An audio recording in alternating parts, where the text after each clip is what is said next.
and Goku. And go on. From Dragon Ball Z. And you're listening to the Monsters with Attitude podcast. Like, comment, and subscribe. And as always, Embrace the attitude! Yeah!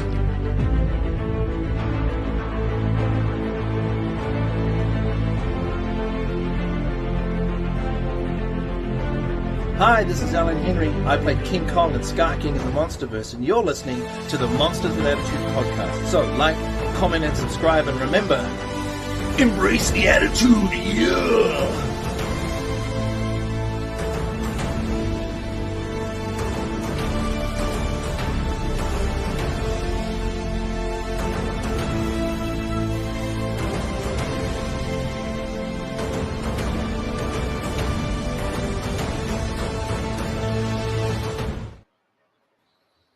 What's going on, fellow monsters with attitude? As always, I am your host, Joe, and coming at you guys with another episode of Raw Attitude, a very special one, exciting one. But before that, joined with me always, my brother from another mother, Eric Stolp. Good to see you back in your own digs, not sitting next to me trying to make it work like last time.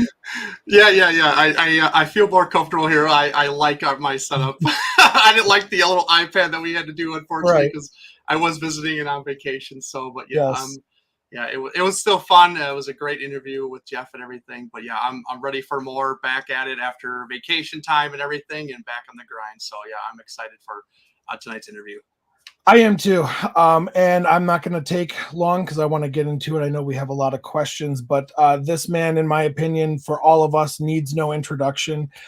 He was a father figure of sorts, a mentor of sorts on a show that we all grew up watching. There's no great way that I can introduce him other than saying the man who is Zordon himself, Mr. David Fielding. Welcome to the show. Thank you so much. Thanks for that introduction. That's awesome. Thank you very much. Absolutely. Like I said, we have a lot of questions, so I kind of just want to get into it, and we can chop it up as we go. I want to ask how we always start is, prior to Power Rangers, were you a tokusatsu fan? Godzilla, Ultraman, Super Sentai, any of that? I grew up watching Godzilla and Ultraman and Spectre-Man and Battle for the Planets and Marine Boy, Speed Racer. Wow. I was a fan of Akira. Yeah, I mean, when I went in to audition for the show and they told me what it was, I was like, oh yeah, I understand exactly what it is. And I was super excited because, I mean, as a kid, I mean, I would be out in the backyard and I'd be jumping around and sort of, miming the English dub that they used to do for, Destroy All Monsters and stuff. So yeah, I mean, I knew all about it and I was very excited to be a part of it. So yeah. That's awesome. I kind of had a feeling that your answer was going to be yes, considering you pointed out King Ghidorah on Eric's shelf before. Yeah. So, but I'll just ask one more. Did you have a favorite? Do you have a favorite I'm curious. Film or Ultraman or anything like that? I mean, I was a big fan of the Godzilla franchise, and I had the Aurora glow-in-the-dark Godzilla model. But King Ghidorah was always my favorite, just because of the design of it and the way that it used to scream in the 70s films, and so that was always my favorite. It was just this big three-headed golden dragon that obviously was so fake and being flown in with wires and everything. It was great. I loved it. Yeah. It was amazing. Like I told you in the green room, he's my favorite as well. We're going to become fast friends, David. I feel like we're going to have you back and just strictly talk about memories growing up. That's amazing. Yeah. So I'm assuming that like your favorite Godzilla film is like Ghidorah the Three-Headed Monster or Godzilla versus Astro Monster, something like that. That's actually changed. My favorite Godzilla, Godzilla -1 is my favorite. Oh, you can't go wrong with that. Fantastic choice. Such a great movie. I mean, for the budget that they had for it and the realism of the effects, it was just really, really, really good. And it was such an homage to the original first Godzilla movie, with hitting all the beats of coming out of the ocean and all that stuff. It was just great. And then the story of the pilot and everything was just so fantastic. And it's my favorite right now. So not a bad choice. It's a fantastic film. It deserves all the awards and accolades that it's received. And I heard something like some of the Disney Star Wars shows, just for like one episode, is more than what the entire budget of minus one is. And don't get me wrong, I mean, obviously, Star Wars shows look fantastic. I mean, beautiful, but just that, that measuring right there, it just right. And it was, I think it was so telling. The director was the guy who was actually making the effects. He was the one who designed them. He was the one that put them together. So he knew exactly what he was going for. And it's all up there on the screen. It's just a beautiful rendition of our favorite big lizard, Yes. Yeah. Absolutely. I love it. And it's funny because I think it's a lot of people's favorites. I mean, minus like it's such a great story, great action, great characters, great character development, everything overall, it's great. But it finally, as you said, you were a Godzilla fan for a very long time, and we are too.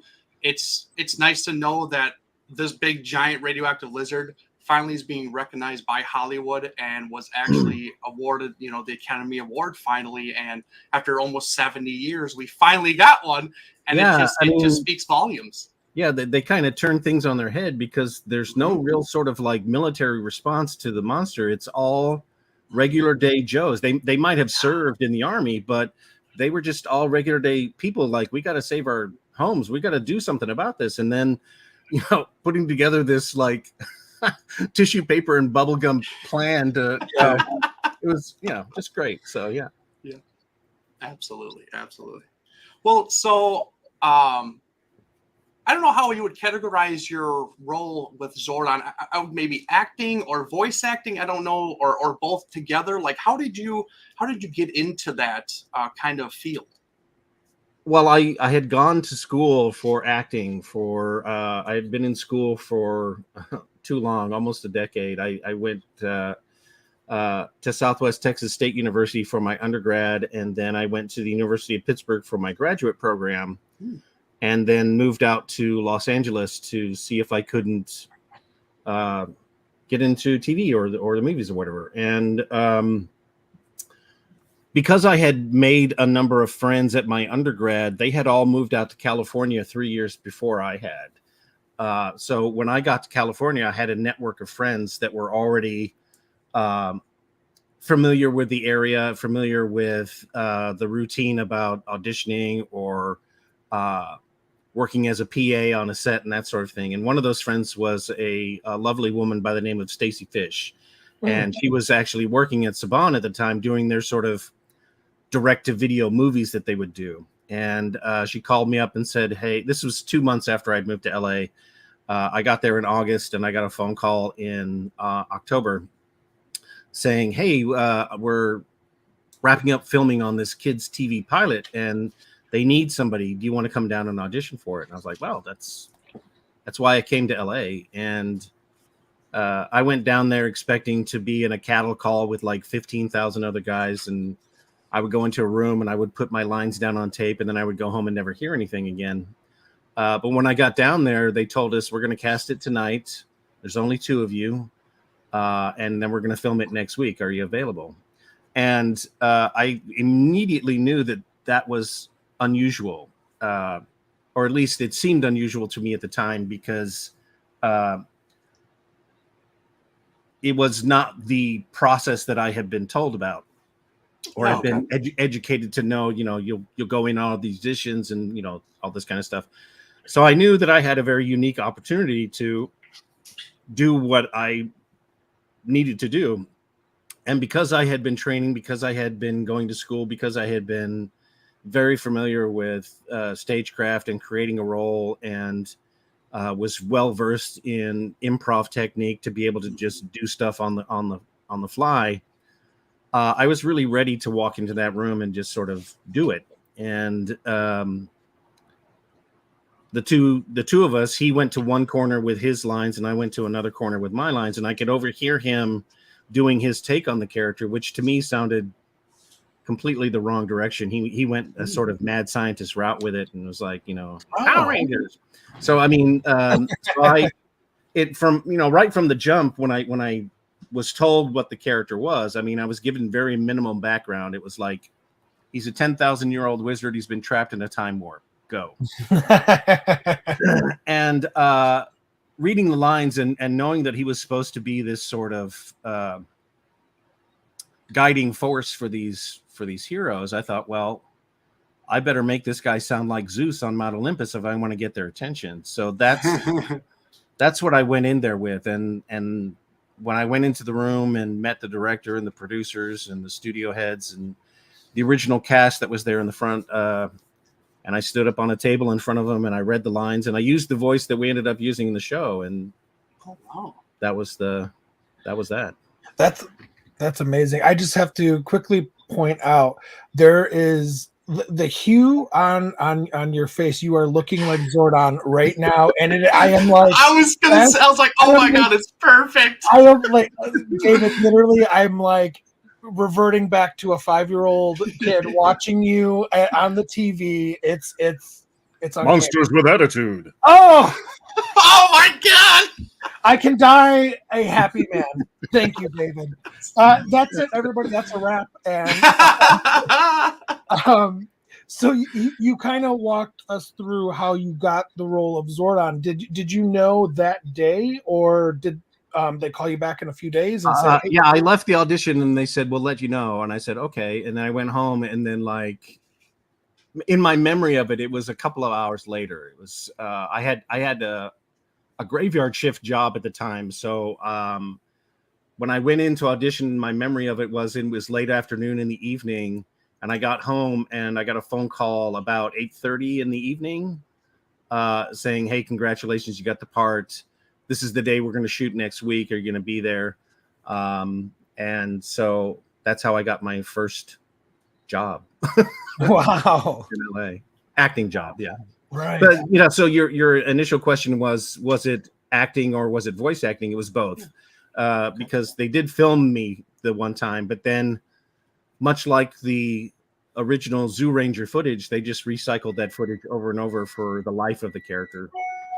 And never had to pay me for it. So, I'm sorry, Eric. I know you're going to ask a question next, but I was curious about that. I don't remember if it was an interview I had heard with Walter or maybe David or one of the original cast that had actually recently talked about that, about how it was so unfair to you because you literally recorded something for like an hour or whatever, and they used it for how many seasons and episodes. And I made overall, I think I made, once I added up the time that I went into the engineering booth to do the voices, I think I added, it was less than $1,000, and they made $1 billion the first year. So yeah, it seemed kind of uneven, but absolutely. It was always very interesting to me because that was sort of expected. That was the sort of bumpy Hollywood road that a lot of people run into, where, you do this job and you get paid very little. And then, the producers or the guys who, bankrolled it, those are the guys that make the money. Right. And I mean, honestly, the show was there for one purpose and one purpose only, and that was to sell toys. And it did that in such a fantastically successful way. It sure did. Yeah, it was amazing. So. Wow. I'm sorry, Eric, I cut you off. No worries. So you talked about so you went, you said your lines in front of the cast and everything with the Zordon voice, like, so that's just all of you. No one instructed you, like Saban, and say, hey, we kind of are looking for this kind of tone or anything like that. Like nothing like that. It was all you. No, I mean, that the basic instruction I was given, it was that he's a 10,000-year-old wizard and he's trapped in a time warp. And when I auditioned, the character was called Zoltar, and the the call sheets, and at that point, the pilot was still being called Dino Rangers. So the dialogue that I auditioned with was a little different than the dialogue that we ended up re-recording for the pilot. And no, I mean, I wasn't really sort of given any sort of coaching or can you do that again? Yeah. I just remember reading through the lines and Austin St. John turning his head and going, well, I think we found our Zoltar. And, that was that. So, wow. How you said earlier that you thought Zordon should kind of have like a Zeus voice. Is that where you got that voice from? Is that what you're just like, oh, I think this is what Zeus would sound like? I grew up loving Greek myth and storytelling and Jason and the Argonauts and all of the stuff that I used to watch on Saturday morning, Saturday late night, Saturday science fiction theater, The Wolfman, Jason and the Argonauts. I had all of this stuff in me growing up. And when I was in high school, I discovered Dungeons and Dragons. And so we got to act out all of this sort of heroic, bigger than life stuff. And that was always inside of me. And one of the reasons I wanted to go to LA was because doing stage work, acting on a stage is fine. And you can do some really amazing stuff on stage. But if you want to do epic, grand adventure, fighting monsters that are 75 stories tall, you have to go to LA to do that kind of thing. And that was the kind of thing that I wanted to be involved in, was this sort of epic, grand adventure kind of stuff. And reading through the lines and understanding that, he was just this big floating head that was trying to get these kids to recognize the potential in themselves to stand up and fight for what was right. I thought, and I wasn't necessarily thinking of Zeus directly, because Zeus is a very mercurial character. He can fluctuate between a bad guy and a good guy. And I just wanted to something very powerful. And like most other people, I grew up watching or listening to other voices that made impressions on me. James Earl Jones as Darth Vader. Yes. It's one of those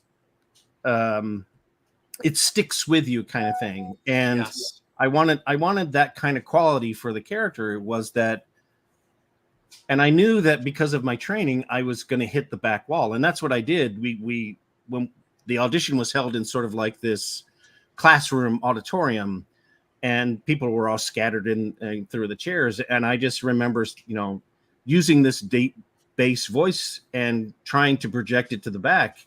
So I didn't have to have a microphone. I didn't need to be mic'd or anything like that. And I think that's really sort of what they like, okay, this guy can do that. Let's do that. So, and that was one of the secrets that I had to learn about going out to LA, was that to never take rejection for an audition personal, because it's not personal. 99% of the time, these guys who are casting these shows, they don't know what they're looking for until it walks through the door. So just, be prepared, do your homework, and, be ready when you walk through the door. And that's what's going to get you the job. That's great. You talked about, you knew that Zordon was going to be a 10,000-year-old wizard. What'd you think when you saw what Zordon was going to look like? Because I'm assuming you didn't know that at first, that it was going to be just a floating head in a tube. Well, I knew that crazy, but it ended up working. I mean, let's be honest, it ended up working, but it sounds batshit. Let's be honest. Well, it was great when I showed up to get filmed, because it was the last thing they filmed for the pilot. They had done all of the stuff out in the desert, and they had done all the stuff at the juice bar. So this was the last thing that they needed to get filmed. And everybody on the crew, including the director, they were all like, they all had the flu. They were sick. So they were all like, 40 feet away from me. And I was just looking at, just bright lights. But I knew that it was just going to be from my neck up, because when I got there, They slathered me with green latex paint. They shaved all my hair off. They glued my ears back and darkened my eyebrows. So I knew it was just going to be my head. But when the first pilot came out, which they've shown on Fox in sort of like the special edition, Zordon looked like a big blob of jello. You couldn't even tell who it was. It looked very animated. Yeah. And I guess the feedback, from the executives was that was too off-putting, too strange, too weird.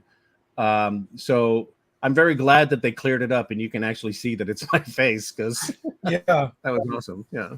Yeah. Eric, I'm sorry, I have to jump in again because something else just popped to my mind. Yeah. You brought up David. You brought up the juice bar, which triggered this for me. Allegedly, or apparently, in earlier drafts of the series, Zordon and Ernie were going to kind of be one and the same. Were you aware of that? Was there a chance that you were going to be the Ernie character as well as Zordon? I remember hearing that, and I asked Tony Oliver about it. Tony Oliver and I got to be kind of close when I was out there in LA. He was the head writer on the show at the time for the first season, and when I asked him, he said, "No, I don't think we ever had any plans for that." But I mean, again, that's one of those sort of myths and rumors that float around all these shows about what could have been. I mean, from an acting standpoint, I think it would have been really interesting if Zordon existed outside of the tube as well, inside of it. Yes, because that would have guaranteed me more work and whatever. But yeah, I don't know. I don't think that was actually the case. It would have been cool though. But yeah, it would have been interesting to kind of have because I think Ernie kind of became almost like, not as much of a mentor as Zordon, but almost like the human mentor, and then where you were the ranger morph thing. I mean, if Zordon was the father, or Ernie was like the uncle, he was the guy that's great. So, yeah. Sorry, Eric, I just keep cutting you off because I'm like a kid in a candy shop today. So we did talk about earlier. We touched on about unfortunately, you did when you're filming your parts and stuff like that. They kind of filmed you and they kind of reused you throughout the series and stuff like that. So, kind of take us through that initial filming, what you had to do and what they did with you. Did they just have you read all these lines and then they just kind of recycle them all throughout and then kind of record your face and use that? Is that kind of what they did? Yeah, I mean, when I showed up at this warehouse in Studio City somewhere, it all felt kind of janky. It all felt kind of like they're doing this by the seat of their pants kind of thing, because it was just a warehouse, which was a big empty space that they had a big green screen set up. And after I went through hair and makeup and got prepared for the role, I went out onto the set, which was basically just this barber's chair that was sitting there that I sat in, and I had a towel wrapped around my chest and over my shoulders. So the only thing that the camera was going to capture was from right here to the top. Okay. And the cast was there, but again, because of all the lights, I mean, everybody was just in silhouette for me, and I would get direct, gotcha. I would hear the director with his Australian accent telling me what to do, and we just did the lines 2 or 3 times, and then they adjusted the lights and things were doing this and discussions were going on, and I was just sitting there under the heat, and then they would ask me to do a bunch of facial expressions, to tilt my head this way or tilt my head that way, and to make some weird stuff. So I think they had understood that they wanted to get enough footage that they could use whenever they wanted to. And I think the plan always was to have Zordon to be just a voice part. I didn't find that out until later, but I think their plan from the get-go was to do that. Because if you go back and you watch a lot of the episodes, whenever Zordon is speaking, you hear his voice, but they're always showing you something else. He's explaining what the monster is or what's going on. And then they cut back to him and he has a reaction or whatever. And they were making the show for 5 and 6-year-olds. So when you're that age, you're not really paying attention to whether or not the lips match with the words. Right. as the series went on, Zordon's mouth became completely frozen or smoothed over. So, and then by the time we got to In Space, it's just a still image of Zordon. He's not moving at all. It's, you know, it's just the voice with the face. And I understand, you know, why they did that. Production wise, that saves them a lot of money. From an acting standpoint, it completely sucks. It's selling the character short, and they could have done so much more with it.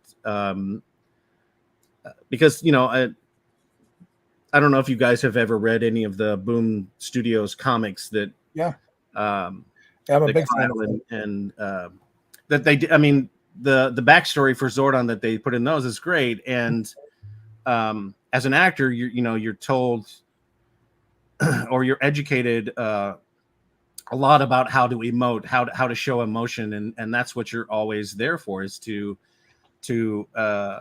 provide some sort of living character, and that's hard to do when you're just a head that's doing this kind of thing. So right.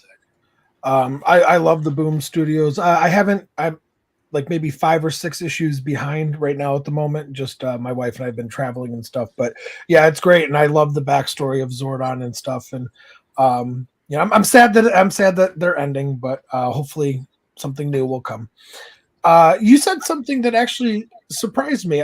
You said that you actually did work with the cast on set. I guess I was just under the assumption that like the voice acting and the recording all happened separately, but you were actually on set at times? That time. Yeah. Oh, okay, just the one. Okay. Yeah. After that, I was never on set. I was actually working in the mailroom at Saban, and I would deliver scripts to the juice bar, but I was, never. I only got to visit the juice bar set simply because I was delivering something there. But that was that. So, did you know the cast? You said earlier that you had obviously met Austin when. Yeah, I met them all briefly. The original cast. I met Austin, Walter, David, Audrey Dubois, and Amy Jo. That was the cast that I had met, and they were all there the night we filmed because they traded lines back and forth with me. So yeah. Oh, very cool. Very cool. What was it? How were they when they were kids? That's just a random question. I just feel like asking. My memory of them was that they were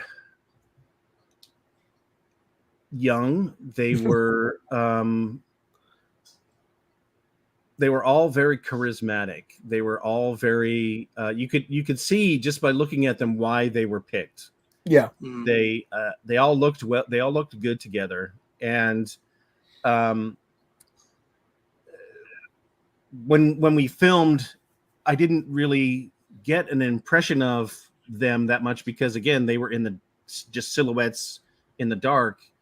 And they had come to an end of like a very stressful 4-week shoot, so they were all tired, and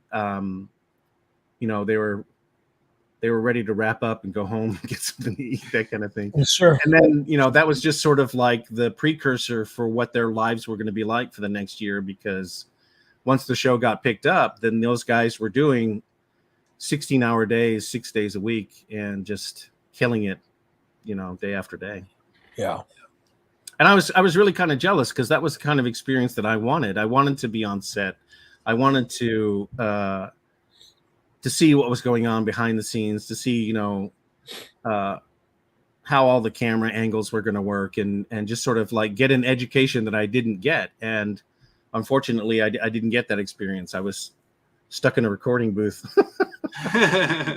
which had its own perks, which had its own sort of mini school to go through, because had I been more aware of what I had just stepped into, I could have parlayed that into more work. But at that time, I was really hoping I could do more on-camera stuff, and but that didn't pan out. Gotcha. Well, that's perfect segue actually to my next question, because obviously you did Zordon, and then after that you had done some voiceover or voice work in video games and stuff like that. Like, talk to us about that. You know, is it very similar to what you did with Zordon and everything? Was it completely different? And what kind of titles did you work on?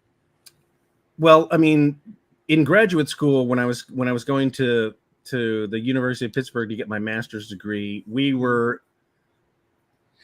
told about all the different kind of stuff that would come along, you know, whether we moved to Chicago or New York or wherever we were going to go. And we all knew about radio commercials. We knew about TV commercials. We knew about, and I knew about voice acting. I knew about all that kind of stuff. So when I left LA and moved back to Pittsburgh, I got an agent in Pittsburgh, and I started to get sent out on radio and TV commercials, and I would do voiceovers for some couch store or something like that. So, I mean, it was very much just sort of like anybody else's job. You get the lines, you go in, you sit there, you put the headphones on, you read the lines a few times, you take direction, and then you tweak it, and then you move on. And this was 94 going into 95, and the personal home computers were starting to get really cheap. So you would be able to buy one cheap. And of course, when I got back to Pittsburgh in late 1993, Doom had just come out, and you know, my friend Lou was working in an office in downtown Oakland, Pittsburgh, and he said, "You got to come down to the office and play this game with me." And I'm like, "Okay." So I go down there, and he's got Doom set up. So we played Doom in a mini LAN, just me and him. Oh, cool. On the computer. And I was like, "Holy shit, what is this?" And then it kind of blew me away, because it was miles away from the stuff that we used to play in the arcade. Yes. And so that really sort of like jump-started this spark of interest in my brain about getting into video games or doing something with video games. And then outside of Pittsburgh, there was a small town that had a computer game company called Dreamforge Entertainment. And Dreamforge Entertainment did a number of gold box D&D games, and they did their own games. They did a real-time strategy game called Winds of War, and they did another D&D like adventure game called Anvil of Dawn. And my agent sent me out there to audition to do voices, because they wanted to do voices for their games. And when I got down there, it was a lot like talking with you guys. We started talking about stuff and interest, and they're like, "Hey, you're one of us." And I'm like, "Hi." And you know, we geeked out and talked all sorts of, you know, cartoon and movie knowledge, and because I was trained as a trained actor, I was also a trained improv actor, and I did a lot of funny voices growing up, did a lot of impressions growing up. So they were very happy with what I did, and they knew that they could count on me to do 14, 15 different takes, voices, or whatever they needed. So I kept getting brought back out to Dreamforge, and then again, simply by talking and getting to know the guys and letting them know, because I was always very interested in writing. I wanted to write stories. I wanted to tell stories. So when I got back from LA, and I was like, well, if I can't be in the movies, maybe I'll learn how to write movies. Maybe I'll tell stories that way. Yeah. And so I ended up helping them write some dialogue for stuff. And then I got into the position where I was coaching the other actors that they would bring in to do voices. And I would bring in my friends and say, "This guy does this kind of voice." And so I got my friends work, and I got work. And then that, you know, went on for like a year or so. And I was doing some other things downtown. And then my wife and I moved from Pittsburgh to outside of Boston, Massachusetts. And that's when I ended up going to work for Impressions Games that did the Caesar games, which are sort of city building games. And then I got loaned out to another studio called Stainless Steel Studios, and they were working on a massive real-time strategy game called Empire Earth. And the lead designer of Empire Earth also worked on the Age of Empires series. Yes. I ended up doing 99% of the voices in Empire Earth, all of the grunts, all of the death sounds, all of the some of the quest dialogue for the missions for Empire Earth. That's all me, because again, like any sort of creative studio, if they can find one guy to do 10 people's job, they'll do that. And so and I was happy to do it, because I'm like going, hey, I get to play for work. You know, I was doing QA testing at the time, so I would spend 10-12 hours a day playing games, testing games, doing voices, and then going home and doing it all over again the next day.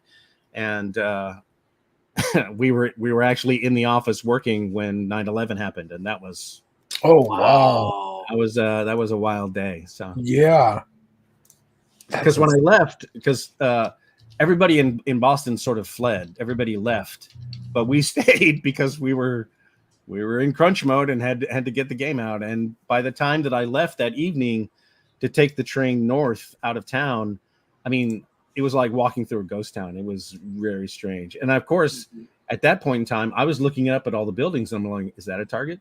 Is that a target? Yeah. Right? It was wild. The day America changed, that's for sure. I would like to show somebody from our live chat here. It's the Monster Report. Nick, friend of the show, he said he looked up some facts about you and saw that you did voice work on the game Dungeon Siege, which is one of his favorite games. He would like to know, what voice or voices did you do? Well, I did voices for the sequel, because after Empire Earth got made, that job ended, and so I was out of work for a couple of months, and then I got hired by another game studio that was closer to where I lived, called Mad Doc Software. And Mad Doc was working on the sequel to Empire Earth, and once we did that, then we got to do the sequel for Dungeon Siege. We did Dungeon Siege Legends of Arana. And I believe I did the opening narration and a couple of the characters that you run into in the game that give you quest dialogue and stuff. I don't think I can pull the names of those characters out. But I had a lot of fun doing that, because not only was I writing the quest dialogue, then I was talking the quest dialogue, and then I was directing the other actors they brought in to do stuff. So yeah. Gotcha. Okay, excellent. That's awesome. I would like to transition back for a minute to Power Rangers. So you left Power Rangers at the end of season 1. Am I correct on that? I mean, because of the way things were filmed, they started filming the first season in January of 1993. It didn't air. The first Day of the Dumpster episode didn't air until August of 1993, and they had already done I think the majority of the episodes, because the original slate was that season 1 was going to be like 30 or 40 episodes, but because it became so popular so fast, they wrote another 20 scripts, so it ends up being like a 60 episode season for season 1. I was by the time the show went on the air, I was kind of burned out and didn't want to live in LA anymore. I was working 2 jobs. I was afraid that I was going to be living under a bridge from week to week. And so I left LA in,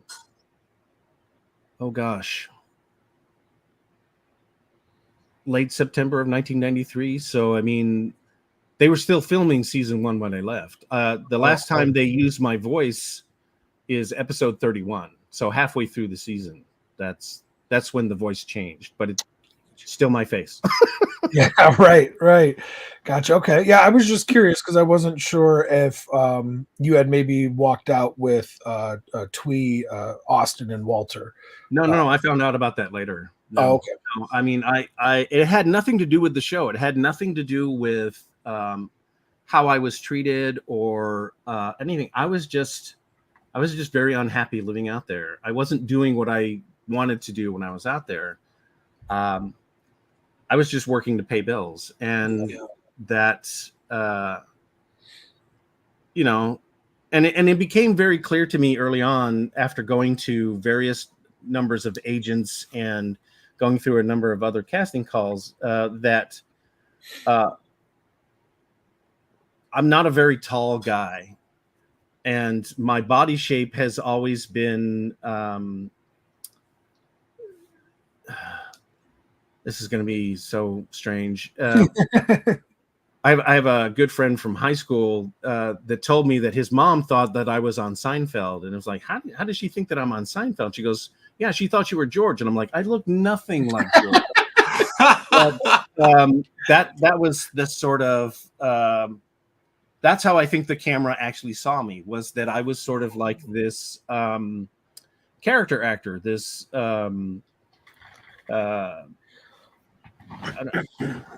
just kind of, I wasn't necessarily hefty, but the camera kind of widens you a little bit. So, you know, from the neck up, great, got a wonderful head, but you know, other than that, the camera wasn't too happy. I mean, I've got big old thick calves and stuff, so the camera loves a certain body type. The camera loves, like, if you look at Chris Pine or Timothy Oliphant, they've got, you know, or Walter Goggins, they've got the thin hips and the really thin legs, and that's the kind of look that the camera just really gloms onto and says, that's a star or whatever. So, and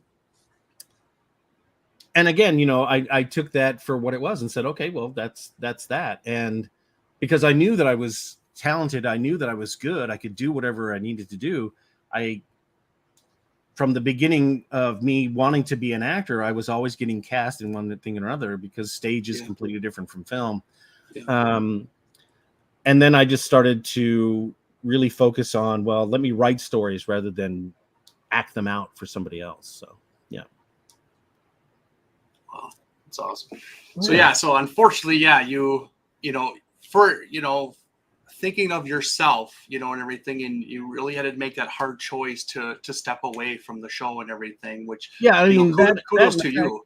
Yeah, that and the fact that, you know, I would only get called every 6 weeks to go do a voice, and $150 to get you through the next 6 weeks, that's not going to work. Right. So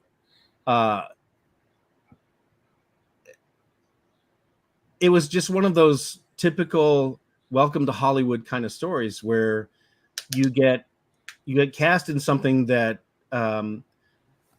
everybody knew at the time that it was going to be okay, that it was going to do well. We who were behind the scenes, I had no idea that it would last more than a season. It was a Saturday afternoon, Saturday morning cartoon kind of show, and they changed like every year. But they understood what they had. They understood that the toys were going to blow up. I mean, the day that the show aired, the toys were already in the store. So when Teenage Mutant Ninja Turtles came out in the 80s, they didn't have toys for them for like 9 months, a year. You know, so kids were just, you know, watching reruns of this cartoon until the toys came out. The day of the dumpster aired, Red Ranger flying off the shelves, Black Ranger flying off the shelves. It was just, you know, insane. So, yeah. But no Zordon toys.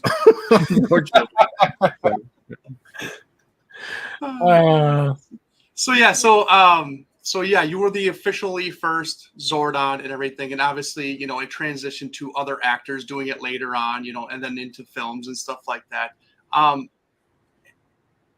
How did you think, or what did you think of how their portrayal of Zordon was, you know, for the other actors that portrayed him, you know, besides you? Like, did you feel like they did him just, you know, and how they portrayed him and how he sounded and everything like that? Or maybe you would have changed some things? Well, from my perspective, when everybody tells me that, you know, they grew up with me, that they you know, they love my voice and stuff, I think they're thinking about Robert Manahan, the guy who took over the voice after I did. Because he did more episodes. He is the voice of Zordon. Right. He did 3 seasons of Zordon's voice when I just did 31 episodes, but it's my face. Yeah. and unfortunately, Robert passed in 2011, I think. So he's not around. But when people hear the voice, I think they're kind of meshing mine with his, and that's what their memory is, and that's fine. Yeah. That's perfectly Yeah. fine.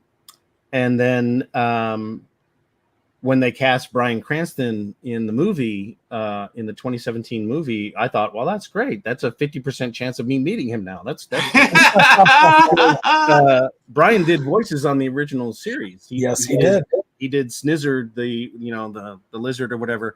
So, and I loved Bryan because I'm like, oh man, I love Malcolm in the Middle. He's a funny man. And, Yeah. And then, going to see the 2017 movie and being in the theater and hearing the name Zordon and nobody was turning around and looking at me and that was weird. But I mean, I love the fact that they made him a Red Ranger. I thought that was very cool.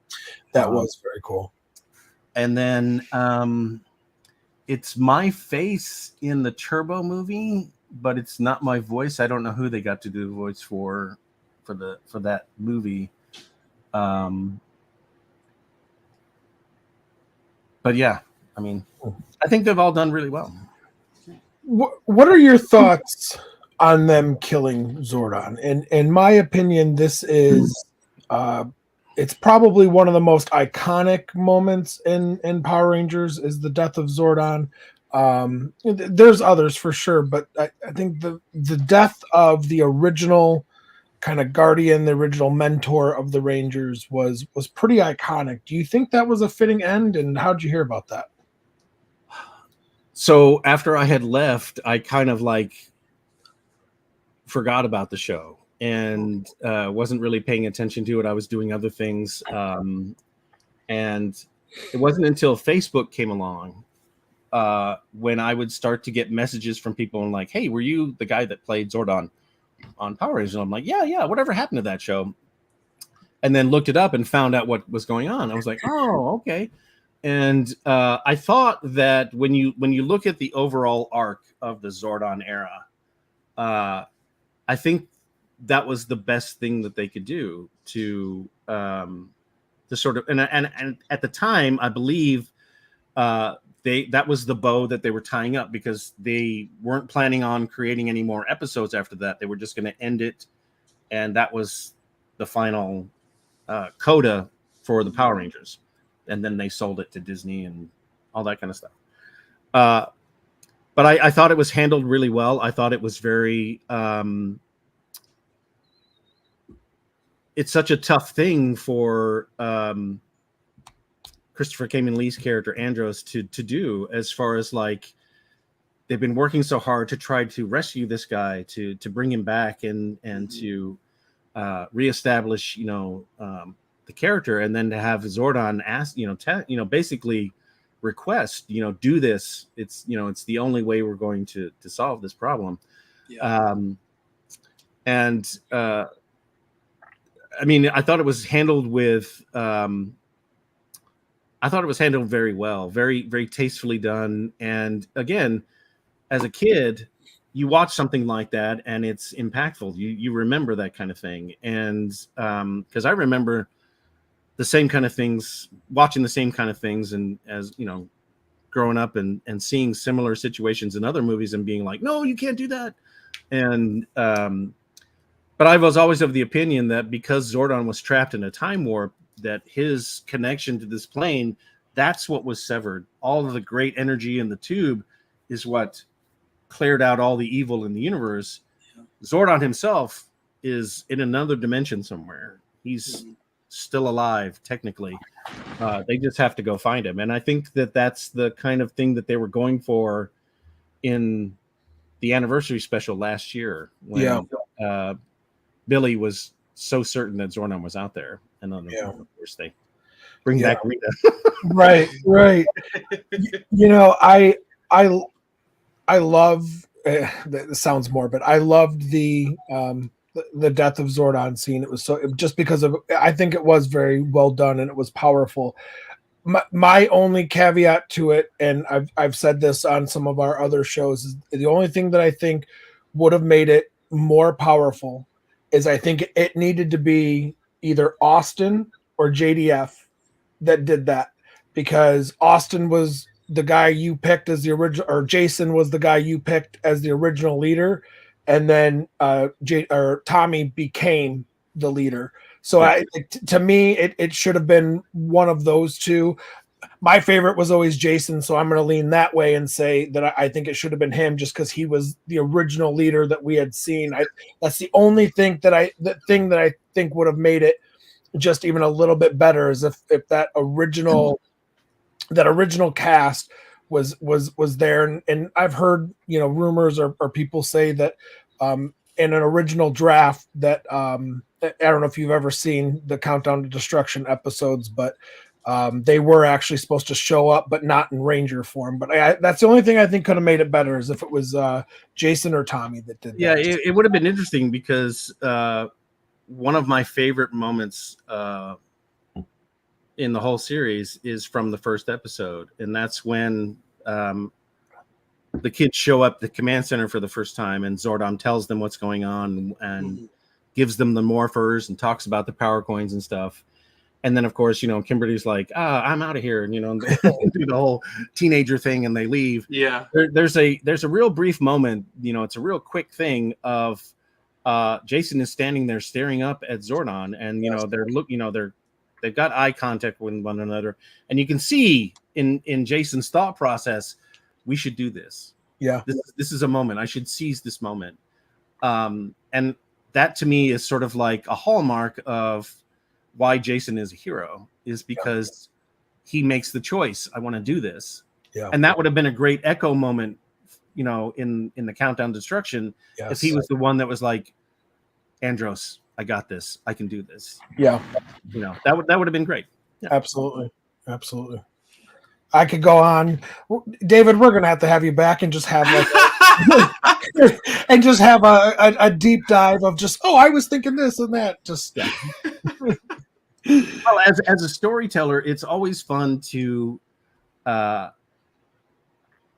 pull things apart and see what works, and see how you can change things. And we've all grown up with movies that do sequel after sequel, or now they do reboot after reboot, and so we keep telling the same stories over and over. And there's a reason we do that.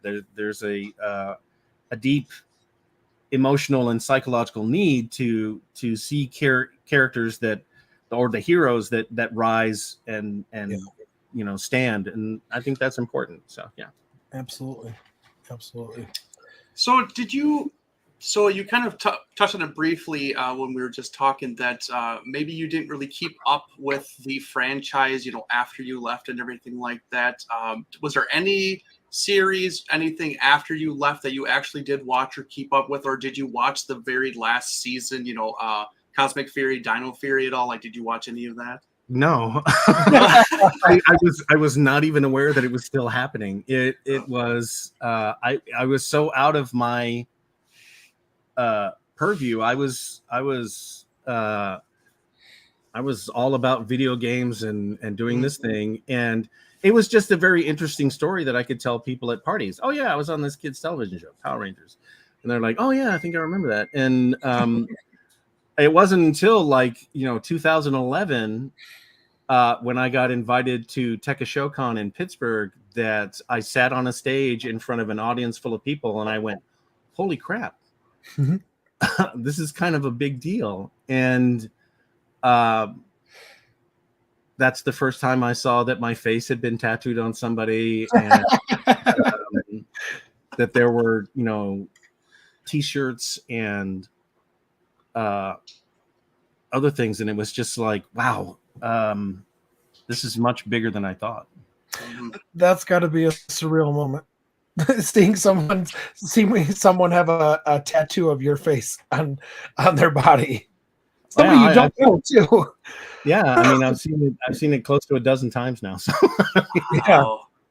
which is actually kind of a great segue to one of the last points here, because we're creeping up on an hour and we want to be respectful of your time. It's the legacy of Zordon. This character that was a positive influence, somebody who brought positive messages, a teacher, a father figure, and his legacy or your legacy and this character will live on for generations. You know, I can't wait to have kids with my wife and show them the original Power Rangers, because there's such wholesome messages about being a good person and being honest and taking care of the environment and being a good friend and a good just person. Did that hit you right away? The impact that Zordon and your character was having, or was it not until later when we started doing the conventions? It wasn't until later. Like I was I was living my life, doing the other things, and I'm one of those people that understands the impact that entertainment media can have on people and how much it means to them. I mean, I've talked with Star Wars fans, I've talked with Star Trek fans, I've talked with Dragon Ball fans and Pokemon fans, and you can't treat these things lightly. They're important to people on whatever level, and you need to respect that. If you don't respect that, then maybe don't go to the convention. I mean, you have to be very.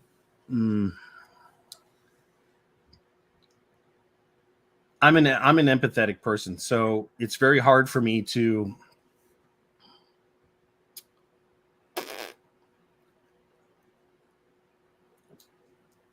I've been in rooms with people who have broken down in tears because they get to talk to somebody who, for the longest time, was separated from them by a television screen. Mm-hmm. And that connection, that emotional impact is something that you have to be very careful about and very respectful for. And I'm also an opinionated person, and I express my opinions on in other venues that we won't talk about. But when it comes to the show, when it comes to respecting the fans as far as what their experience is and what it means to them, I'm always very mindful of that, because they are some of the best people I've ever met, and I've been fortunate enough to meet them in not only here in the United States, but in countries around the world. And it's just really wonderful and very humbling to know that something I did one day 40 years ago, 30 years ago,